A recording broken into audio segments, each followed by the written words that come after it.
of us wear ID badges now, and they often carry more than just our name and our picture. On college campuses, they get you into classrooms and they act like a bank. And these are called proximity cards because you just wave them near the card reader and it picks up the card's radio signal. It's convenient for you. But the I-Team's Dana Fowles here to tell us that the signal floating out there is easy for anybody to pick up. So this is pretty scary. Well, this is my ID badge, and it means something's floating out there right now as we speak with this thing. Now, a maker of some of these cards has sent out a warning about something called bump and clone. Literally, you can just bump into somebody and grab their personal information from their badge. So we wanted to know how easy or maybe how difficult that would actually be to do. So we went to Georgia Tech's campus where their cards are the key to just about everything, even their dorms. Nearly every entrance on the Georgia Tech campus requires a proximity card to get in. That's pretty crazy. Crazy is what junior Mark Sinnott says after he sees what we were able to do with his campus ID card called the Buzz card. You know, I could just go like this. All while it was still in his pocket. In a split second, we lift his information and use it to open this campus gate. We were thinking it can't really be that easy, but apparently it is. That's scary. Walt Augustinowicz is CEO of Identity Stronghold, a company that sells sleeves that block the ability for cards to be cloned. He says that the Buzz card has a chip inside it that sends your personal information to another spot via radio frequency. It's convenient, but security pays a price. These proximity cards that they use at a lot of colleges are totally clonable. When the radio signal floats from one place to the next,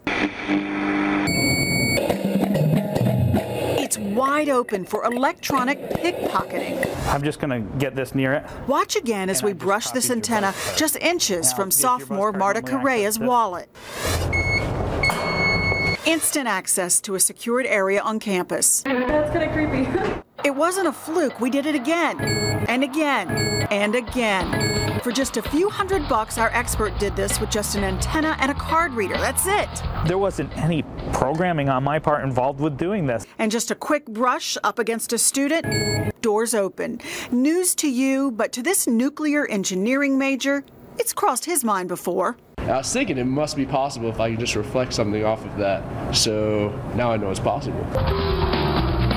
No one at Georgia Tech would go on camera to talk about the vulnerabilities of the Buzz card, but in an email, school administrators say they've used this card for 10 years, and there have been no reports of malicious use. To be fair, it's not just Georgia Tech. There's lots of colleges, there's lots of police stations, there's lots of all kinds of different secure buildings all over the country that use this same card.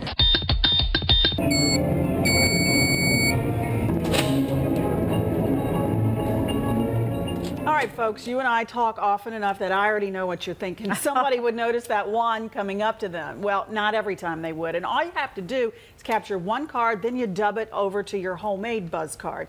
Now, Tech is not the only public state university to use these proximity cards. Georgia Southern and Kennesaw State use them for dorm access. Listen, though, UGA uses the proximity card, but only to access the higher security buildings. Wow. So what do? We have them now. I know. You got to cover them up. They have sleeves for these things. And you know what you'll also notice is that when you go to the airport, you see the big badges, you're going to see a big sleeve. They're blocking the bumping and cloning option. Wow. Yeah, that's pretty scary. All right, good to know, though, anything Dana. digitally automated, you know, you're going to you're going to have to block that signal. But I think most of us are nice and we don't steal, right? Well, let's hope. All right, your time is now 6:38.